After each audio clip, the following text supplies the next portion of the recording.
The CCP gene signature for assessing recurrence has been looked at in multiple studies.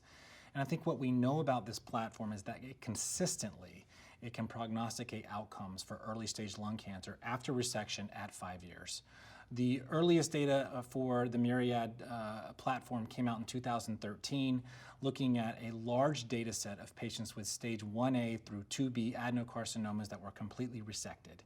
And what we found is that when we analyzed the surgical specimens and performed the CCP analysis, we found that this was prognostic of outcomes, both in a univariate and multivariate analysis. And the multivariate analysis is important because when you layer in the other clinical and tumor characteristics that may confound the results, what we found is that CCP reliably predicted outcomes independent of those other variables.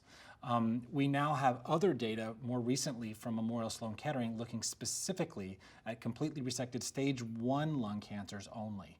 And this is a group of patients that don't get adjuvant chemotherapy or don't receive adjuvant chemotherapy. In this data set, none of the patients received adjuvant chemotherapy. And what the CCP score was able to do for this data set was effectively categorize high versus low risk patients. Interestingly, the high risk patients had a 5-year survival rate of 81%. And the low-risk patients had a 5-year survival rate of 96%. So quite a difference based on the CCP score. Now, I think that this information has to be relayed with several caveats. And that is, I don't think we know yet whether patients with high-risk CCP scores would actually benefit from adjuvant chemotherapy. Most of the data we have with this platform is in the absence of adjuvant chemotherapy.